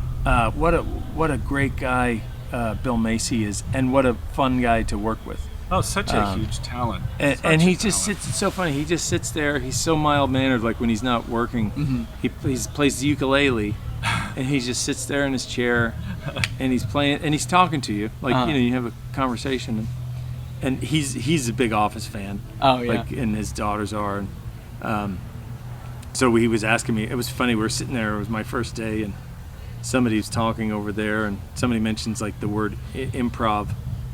And he says, "Well, Andy, you guys probably did a lot of improv on The Office." And like my head spun around. Did you just talk to me? He just asked me a question. Like, yeah. But it just couldn't be a lovelier guy.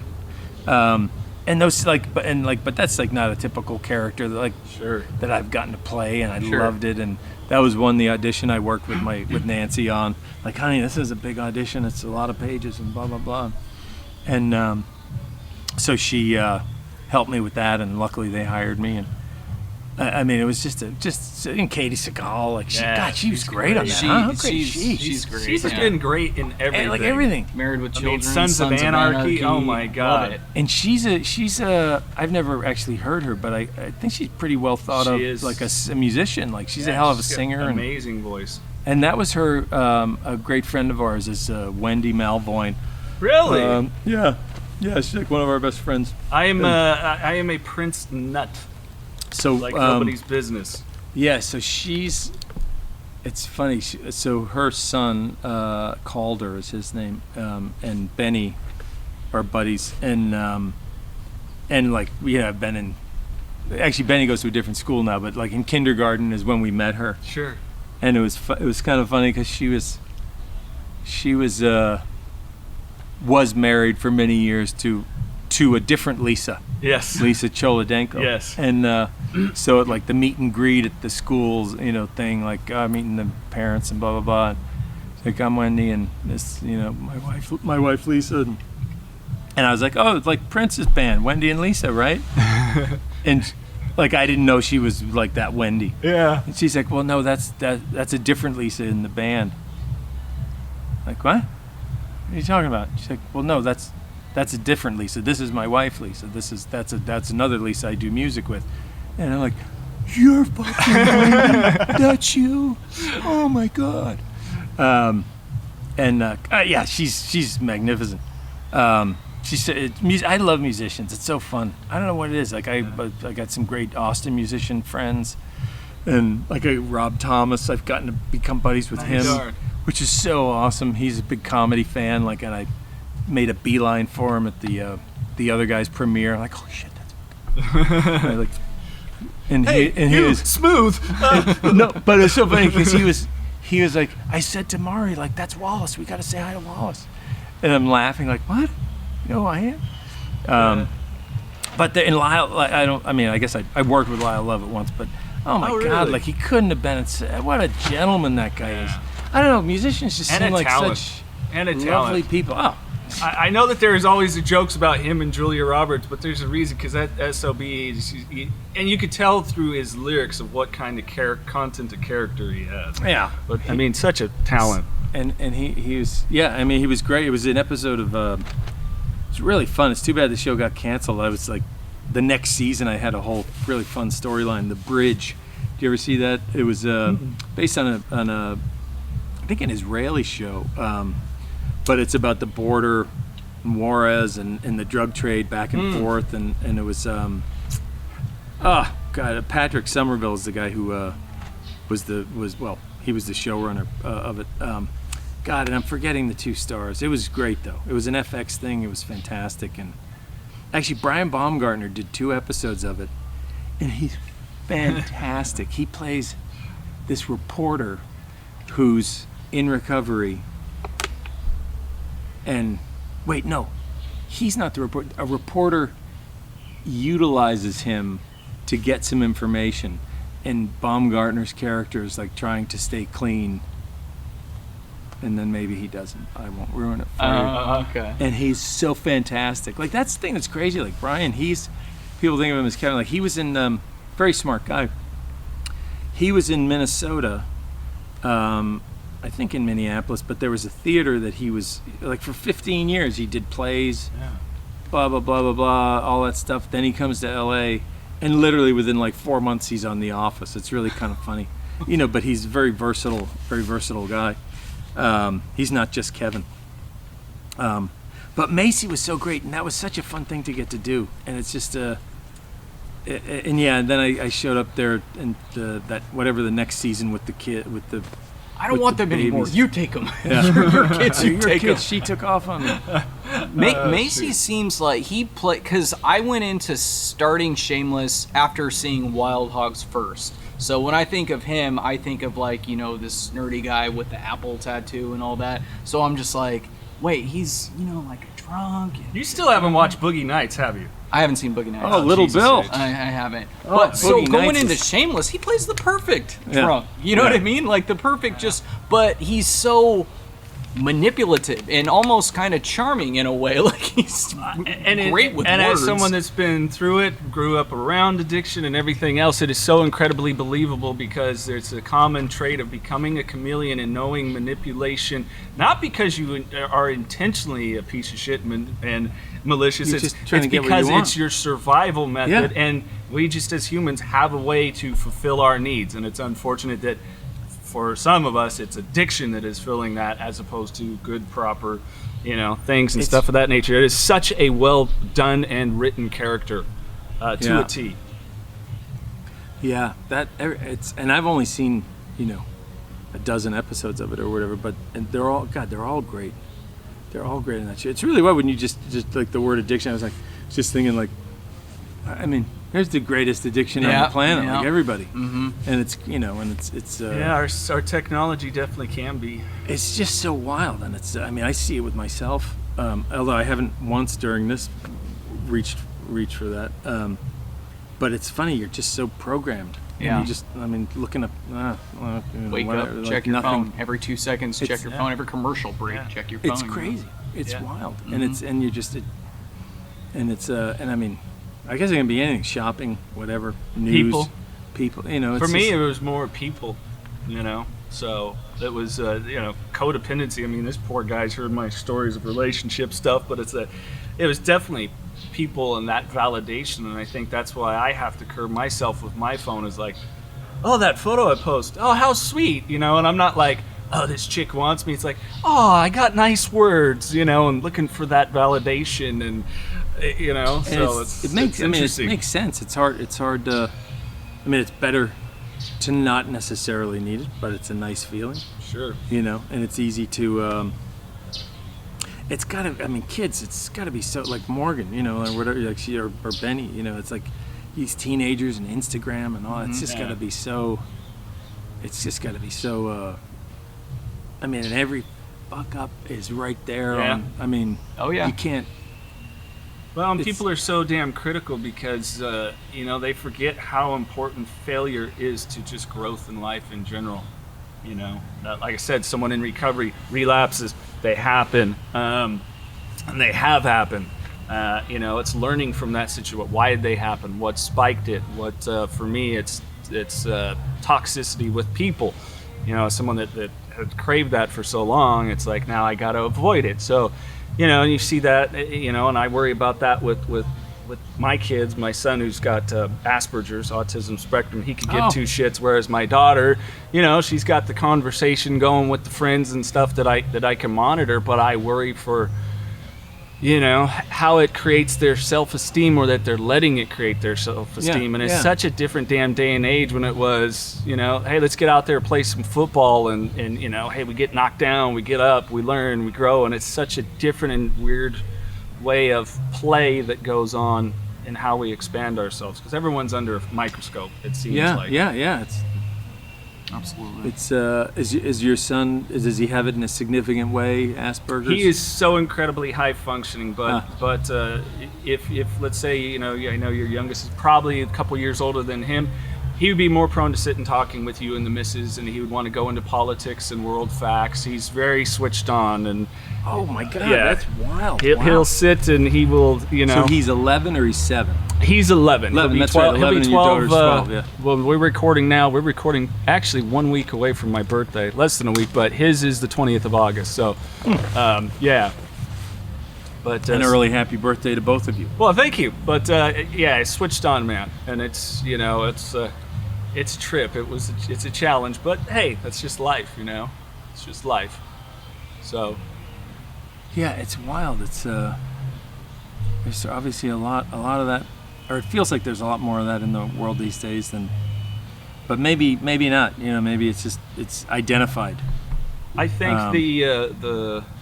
I think there's a lot of love and acceptance. It's just not it's not publicized. It doesn't make money. It doesn't hit the news.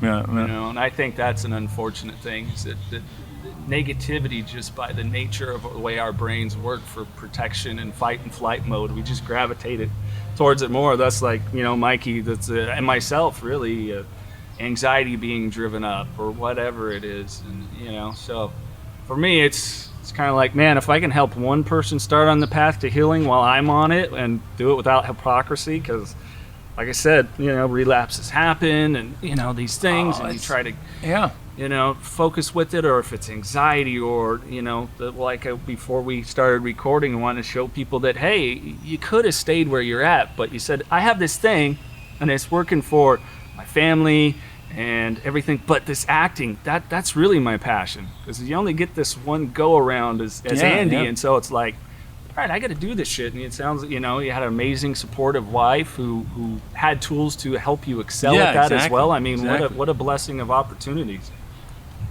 Yeah. I have a common question that I got messaged when you were posted. The Office movie, will that ever happen in our lifetime? Yes. No. My stomach just dropped. You heard it here first. No. You heard it here first. KDD Media. That's when you do the yes. Yes. That's interesting. I have no idea. Okay. Now I'm like 500th on the list of who's going to find out. I do send a daily email to Greg and Steve. Hey, let's do that thing. Yeah. No. They've never answered. That would be huge if The Office made a movie. Entourage did it. They had great, successful seasons going, and they made a movie. It was great. There you go. Yeah, it's. Didn't they make 2 movies or they just made one? 2 movies. They did make 2. Yeah. Did they make 2? I think they. I can't remember. I feel like they actually made 2. I feel like they made 2 as well, but And like the second one, there were allegedly problems because like somebody wanted more money. Blah blah blah. Like the first one happened fairly smoothly because Wahlberg said, "You fucking doing it." Right. You're doing it. Or whatever. Hey, in his gigantic arms. Yeah. Hey, I did 500 push-ups Don't make today. me. You're gonna do as I tell you to do. I follow him on Instagram. Holy crap! Like he'll do those things where he's doing push-ups and his feet are on the balance ball. Oh yeah. And he'll just do like, Well, he's like, wake up, get after it, and I'm just like, no. Inspire to be better. Look at your workout. Inspire to be better. That's his. That's No, his thing. I'm gonna stumble out of bed. I'm gonna have looking some at coffee. what you're I'm doing. gonna blow my nose. Yeah, I would need a trip to the ER if I attempted to do His what you're schedule, doing. like he's up at 3:30 working out by 4. The guy's amazing. Yeah. He's amazing, and savvy guy. But I've asked a couple of the writers about it, and they had really thought. Well, he had really thought about it. And he's like, yeah, if we do it, we got to figure it out. Like, it couldn't be Scranton, so it'd have to be another branch. And he was talking about like the show, Sure, not just a movie. And so he had really thought about it. And he said, yeah, I mean, I don't know if it'll ever happen. We haven't quite figured it out yet, and I don't know if Greg Daniels wants to do it. He might. I have no idea. I don't know if Steve wants to do it.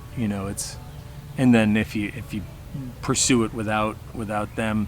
So How well would it do? Because Jim left too. He went to athletes. He left, and Ed left. I mean, it was. Ed left, right? He took a dump on your car. So that's right. I forgot about that for a second. That's exactly right. But I know like certain people. Like certainly NBC wants to make it happen, and I mean, certainly much of the cast would want to do it. So I don't know. Yeah. I mean, it was such a good wrap up to a show though. 'Cause Well, Ed left, so I'll give you my card. It's easy. Easy. So I'll take in Ed Helms' spot. There we go. Problem solved, people. Who's this tattooed bastard? You can cover it with makeup. Yeah. Makeup. It had such a good closing to it too. That it was just sweet. It was that kind of family. It did. It wrap ended up really and, well. Yeah. You know, So with the deep amount of love and. Yeah, and I think that was great. You like Greg, he announced that it was the last. He said this is going to be the last season, so he was able to utilize the whole whole arc season of it. to wrap things up. Yeah, I mean that was so great that I got to be part of that. It was. I mean, I was like, oh man, this is awesome. Yeah. And that other show, The Lion Game, was still going then, so there were definitely more episodes that I was supposed to be in. But I was in Texas, and they let me go and do some of them. But they're like, hey Buckley, like you're on our show, like we got to do our show. Yeah. You can do some of them. And like people, it was certainly a great position to be in. Sure, like, sure. Getting to, which is, and then that's what ultimately led to us getting to buy this thing. It was like a good couple of years because of that. And, That's awesome. But it's. Is there anything that you've worked on prior to COVID that's maybe still going through post-production that's going to be coming out? Yeah, it's a couple of things. Actually, I got to do this really great, fun movie. There's a show that I'm on, an HBO show, Avenue 5, which is just funny as heck, and from the guy that did Veep, their luck has played such a big part in so many things I've gotten to do that have been just great. The Office. Sure. But then like Veep. Yeah. So, because the guy that created Veep, and Armando Iannucci from over in the UK, which is where we film it in London, he does Avenue 5. He created. That's what made me think of it. Like, so I'm doing the show in Texas, and I get a phone call from Allison Jones. Hey Buckley, are you in town? I said, well, I'm coming to town. She said, when? I need you Friday afternoon. I said, well, I'm coming Friday morning. She's like, okay, I want you to audition. It's a new show, Veep. You're going to be Julia Louis-Dreyfus's boyfriend for a few episodes. But this is the only time the creator and Julia are going to be in town. I want them to, to see you audition. And it was like, just had I not been able to like come in that Friday, I wouldn't have been able to audition. I wouldn't have gone on that, which was such a blast of a show. And then I wouldn't be on this one, because it's like, oh, but yeah, I'll get Buckley. He'll do, he was okay in Veep. So it's just like crazy fluke luck. And as silly as it is, like Alvin and the Chipmunks, the third one, Chipwreck. Right. I'm in that for a minute. I'm the captain of the ship. But it was a crazy schedule. I literally worked, half a day and then one other day for 2 hours. But that was on the cruise ship. So they needed me on the cruise ship, so they had to like send me on the cruise, and I worked 2 hours of a week. I was just like a guy on a cruise ship. It was awesome. And it was just one of those crazy fluke schedules where I ended up like being on the books for 5 weeks, and ended up getting paid like for 1 minute of time, like much more than I should have. Right.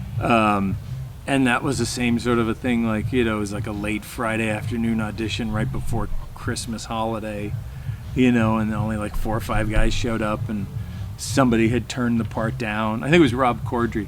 Actually, I heard, because when I met him, I was like, I appreciate you turning down that. I was able to get a house because of that. Like, well, you're welcome. Why don't you invite me over? Much obliged. Yeah. Oh no, that's going too far. Yeah. That's going way too far. He did a thing at the beginning of the whole COVID thing, which is that I ended up like making a video for, which was really fun. What a good guy he is. It was like he had all these like funny comedy people, and just come up with something as a thank you to the hospital workers and everything. Yeah. And so I made like a 2-minute thing of singing the Suck It song. But that was him. That was Corddry's. Because I can't remember exactly why he's friends with an ER doctor at Cedars, I think. But so Avenue 5, which is great, and we're supposed to go back early November.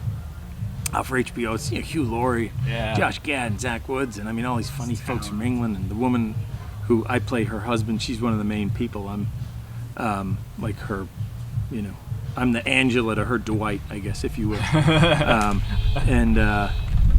It's funny as heck. Like that's just the funny as hell show. Like we're stuck in this luxury cruise ship in space, in 30 years from now. Hugh Laurie is magnificent, and Josh, everybody on the show, and the writers are great. But this movie I got to do, it's funny. I'm like it's me and Mira Sorvino are the parents, and we have a daughter, and she's fantastic. She's fantastic, and obviously been through a lot with the Me Too world. It's just, but God, so smart and sweet, and has 4 kids. And, like, it's 2 kids is a lot, right? As you know. But it's called Most Guys Are Losers, and it's funny. It's based on a real guy who I actually know. I now know him a lot better, but I knew him. Like I had met him a couple times through friends of mine in Denver. That we all went. He was a different year, I think, but we were all at college at the same time. He's a guy that owns like 30 bars in Denver, 25 bars in Denver. Sure. And so he's been around, he knows, and he wrote this what was originally like a pamphlet or a manual that he turned into a book for his 3 daughters who were all going to off to college. Like the first one was going off, and he's like, most guys are losers, but there's winners out there. Here's how you find the winners, which is like what the book is. Yeah. Be careful of the this guy. If this guy does this, be careful. He may continue to do that, like if he cheats on you or whatever. So it's it's like a nice romantic comedy, if you will. But I'm like, she brings the daughter brings the boyfriend home at Thanksgiving, and I'm like, this guy, California kid or whatever. Hey, what's up, sir? And sorry, we got stuck on the 110. We were there. You go, the Californians. There you go. Yeah, take the 101. That's that bit I was telling you about from Saturday Night Live. I end up, realizing I was a jerk, and the kid's a great kid, and blah blah blah. And it's neat, but it's also wild. I mean, it's there's a whole transgender storyline to it, which is great to learn about all that. Like I didn't know a lot about all of that, and in real life, this real guy who I play, like he took in his nephew, who was a transgender man now, or see, I still am figuring like the phrasing of it, assigned a female. He's assigned a female at birth. Aiden, it's just a magnificent kid, and it's just astounding. You hear this crap that he's like. I'm sure I haven't even heard 1/10 of it, but some of the things that you like have to deal with. And anyway, that was a whole little side story that was just great to get to be a part of that, and primarily just to learn about that. Some of which I gotta refresh. Yeah. But it's wild now. That's a lot of it's more people than you think of that is a part of their life, whether it's them or a family member or close friends. It's wild. But it's hopefully. I mean, I think that'll turn out to be a fun, sweet little. It's like a heartwarming story that deals with some important things also, in addition to just like your typical, nice romantic thing. Mm-hmm. Awesome. And Mira's great. She's a big spokesperson or activist, I guess, advocate for the human trafficking world, which is astounding. Like when you start to hear about that, like what? Yeah. Oh my God. Yeah, and it's such a weird time with a lot of those things, obviously, coming to light, and the veil of ignorance is being lifted more and more on so many things. And thank goodness, because it's Yeah, and it is. I think it is that thing of I guess just the more you're able to educate yourself on these things, you realize the more you know. the more you know. Yeah. Rapid fire, Mikey.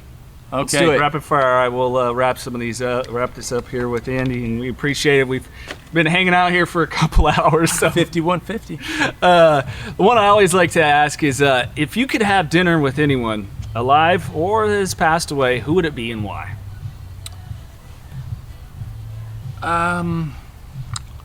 Oh, that's interesting. It's crazy. I mean, I get so funny. I guess it would be. It's so silly. I guess it would be. I mean, my father is alive. He has Alzheimer's, unfortunately. And my mother passed away like 10 years ago. But it's funny. I guess I would say like now, if I were me at this age, you know, with them when they were my age, that would be great. Yeah. But separate of that, it's fun. I'd love to have dinner with Alan Alda. As crazy as that sounds, like No, not at all. You know, Not at all. It would have been fun to meet Elvis. I got to see Elvis when I was 12. Like, my dad was a big Elvis fan, so about 5 months before he passed away. I know I should be saying something. You know, I should be saying something like more, more meaningful. No, we have all over the place. We had Lamar Odom on, and he threw out Jesus at us, and we were like, "Whoa, okay." I was like, "Well, that beats my." I was going to say Robert De Niro, but when you say that, it kind of makes me look like a jackass. Yeah, when I say De Niro, surface bastard. Yeah, right. So, yeah. I mean, I don't know. It's Hal Ashby would have been fun. Mm-hmm. He made so many great movies. You know, but it's funny. Like people are like, who would you want to meet? Alan. I just for years. That's just so many great movies, and I don't know, just because he seemed like he'd be funny. George Carlin would have been. God, how great would it have been? Have dinner, just sit and listen. If you could pick two, and you could have him and Richard Pryor at the same time, who I think still, for my taste, and I get art is subjective. The greatest stand-up comedians ever. Yeah. Pryor and Carlin. Yeah. You know, there was a wild video someone just sent around on the Twitter, and it's one of Carlin's bits, and it's talking about how these corporations, these politicians, they don't care about you, and then it's I think it's I don't know that it's specifically like an anti-Trump thing. I think it's just like anti-politicians, anti-corporation sort of a thing, and it's just sort of a wild thing to see, and then to hear his voice, and it's like, holy crap, this was 30 years ago, and he's pretty spot on, or 40 years ago, right? You know, I mean, that's the thing. Those guys are so ahead of their time. You know, like Robin Williams was like, Robin Williams, not necessarily politically common, but just like, where's this guy from? Yeah. They were, but like Carlin and pioneers like no other. Yeah. What balls? Mikey, you got one? I'm trying to think of our rapid fire questions. That's the one. That's my go-to question. Is the one you I dropped it in the bag. If you want to get up, there should be a copy in the bag. All right. If you could have any superpower, what would it be? Anyone in the world. I think it would be that I'd want to fly. My son asked me that. Like my 9-year-old's like I don't know. That seems pretty good. Just because going through security is such a pain in the ass. I don't know. It seems like it'd be kind of cool. It'd be cool to fly. What was that one? Somebody once said, like, my superpower? That every time I reached into my pocket, there would be a $50 bill. You know. all this money. I don't know where it came from. Funny. There you go. Hi, doggy. It's so funny. It's like, with my kids, like, I realize how cool. I used, Spider-Man's awesome. I'm now like a Batman fan. Like all these. Oh, that's me. You know, they're all great. But I guess flying, I guess that would be it. Yeah. I don't know. It's kind of a weak one. No. When I think of it, I think of flying, being invisible, or teleporting. Those are the only three. I personally would pick teleporting. Mine's healing people. Oh, mine's healing people. There you go, dick. Lamar Odom over here. Jesus, that's right. Dick. You know, I saw him at Dancing with the Stars, and I felt it was. I happened to be there the night that he got booted. I felt so bad because you just saw what a God. The guy's trying so hard. Yeah. Just what a good guy. He's got a kind heart. When we spoke with him, you can tell that his. And I mean, that shit's. I can see how. easy it is to fall into. Oh, yeah. I mean, my God, you're a freaking basketball star, and your bank account. You're a is, Laker. You know basketball, but you're a Laker, and that's what he said. He goes, being a Laker it's like being a rock star. You know what I mean? Everybody, anything is at your disposal. Women, drugs, all of that. It's just right there. You can just. Yeah. I mean, and it's funny. I wonder, like, it's these young movie stars or whatever athlete. I mean, it's just so. You got to be so focused to sort of not get sidetracked by that. Yeah. Well, and so many of us, I think that. I mean. Seek out art often of some sort is we're trauma-filled individuals, and so it's become our coping mechanism. Yeah. And so then when certain things flood in, I know for me, people go, with my story, it's like, oh, did you start drinking at a young age? No, it's about 23 when I really ever even had like my first got shithoused, threw up kind of experience. And I don't think it really set in and probably really bad for about another 3 years after that, and struggled with it for about 15 years. So it's weird. You just don't know. And so with art or, for Lamar Odom, like he was saying when his mom died at 12 from colon cancer, he had his grandma and that goddamn basketball, in his words. And so, it's these things that you do and you throw yourself into and as you said, with anything, the acting, you couldn't be where you've been able to achieve if you went half-assed. It's got to be 1,000%. And you also, like, acting, like, you need a little life seasoning. Yeah. It's like, you got your, and I mean, I'm like exceptionally lucky, but it's also like, it's funny. My wife used to say, you're not going to get hired until you're like 40. You're not like some young super funny guy or the wacky guy, and you're not like Rob Lowe or whatever. To speak to a guy who's like how about him? 30 years he's been doing it, and he's still going strong. I worked with him one time. I've known him personally. I used to play basketball with him years and years ago. He was always a nice guy, and then I got to work with him one time on The West Wing, and it was like he had a freaking 2-page monologue that they had just he had just finished. Aaron Sorkin had just finished it and sent it down.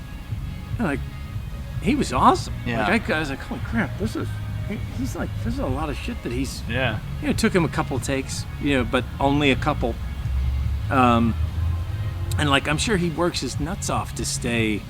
A guy looks fantastic. Sure. Mm-hmm. But then also to just keep relevant. And he did some show when we were in England.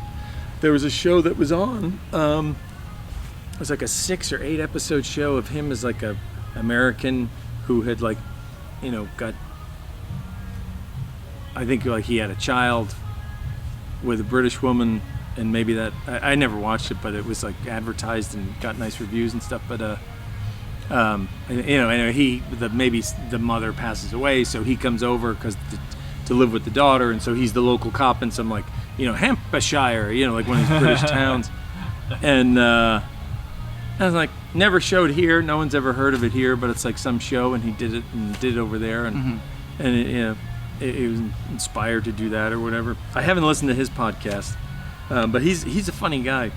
But a lot of young handsome guys around that last, if they even get a shot at it, they only last a few years or 5 or 10 or.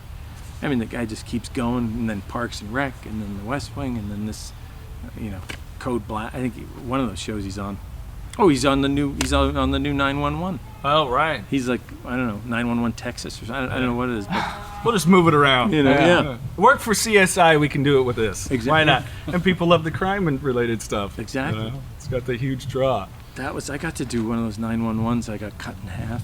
Oh, This is great. I'm riding a motor. I'm going through a midlife crisis, and I get a motorcycle, and I get a big Harley, and it's like, man, this is awesome. And I'm calling my, I'm gonna show my son and that I still got it or whatever, and I'm cruising along, and there's this cute girl sort of looking at me, and then I just get freaking blindsided. And I literally get cut in half, and they special effects it, and I guess if you get cut in half, it's possible that you stay alive for a minute or two. Oh, holy shit. So That's news to me. I had like a phone call with my son, just a tearjerker phone call. Oh gosh. And then I died. But it's amazing what it takes to put all those shows together. It's just nuts. Can't even imagine. Yeah. But, Well, Andy, if there's one thing you could kind of say, if there's going to be lots of fans of your work listening, that I got it. Go ahead. You really got to be kind to yourself. I guess you really got to give yourself a break. And it's quite, I don't know who said it first, but I know Quincy Jones said it once, that hey, everybody's always doing their best. Like even if it doesn't seem it, like. And I always have to remember that, like whether it's family members you're dealing with, and like, why can't he get his shit together, or why can't I have to remind myself of that. But then that thing of I guess if you start with yourself and you're if you're kind to yourself and forgiving of yourself to yourself, it spreads, and you remember to be that way with other people, because life is freaking hard, huh? I mean, that's the thing, and it's and we forget that everybody who is they're in their shoes, and it's hard for everyone in a different way. Yeah. And we forget we lose our humanity sometimes. Yeah, it's really Lamar Odom's got his, we have ours. Carmen, freaking Peyton Manning's whatever he's dealing with. Sure. Like I don't know, just to pick a. Sure. Yeah. It's let alone someone who's dealing, and I luckily have not. I have friends who've had addiction struggles, and it's great. Two of them specifically have one was a heroin addict, and he's changed his whole life around. It's just, and it's amazing. It's amazing to see. Yeah, we talked with Brandon Novak, who was on Jackass and Viva La Bam, and where he's at now from where the narrative probably would have been, that it would have been, oh, hey, Novak is at the cemetery for the stars, and it's just the human ability to really snap out, turn ourselves around is so phenomenal. hard. It's phenomenal, because I had a therapist who's, it's like, it's hard to change. Most people can't. It's so difficult to change as you get your patterns. It's even the patterns I have, whatever. I get mad at my son. Well, I should change that pattern, and I'm trying to. But it's especially major things big addictions that could lead to your. It's just. Well, so you hard. see situations and relationships oh my goodness, why do they keep choosing the same kind of person? Which I've done. Codependency's there, and different trauma things, and it's just, it really is. Humanity is fascinating. So. And it's great. When you can get help, or when you can let yourself get help, or go to meetings, or talk to therapists, or talk to friends who have been there. It's fantastic. It's and it's really a weight off your shoulders. Yeah. It's really wild, when you can let yourself do that. You realize, thank God I just was able to admit whatever the heck, It really is the stepping into the light moment, and that you can continue to live there too. Yeah. And that can be the scary thing, but it's good. Yeah, and it feels better, and it's so easy to get into patterns of negativity, even if it's the negative thinking, or and shit, it can go on for years and years, but then it can change. Yeah. As you can speak to. Yeah, gotta rewire your shit. It's just the way it is. Cut the blue wire, reattach the green wire. Stuff will start switching up, and it just takes one little thing at a time. And for anyone. It takes a little while to turn the boat, or turn the ship, but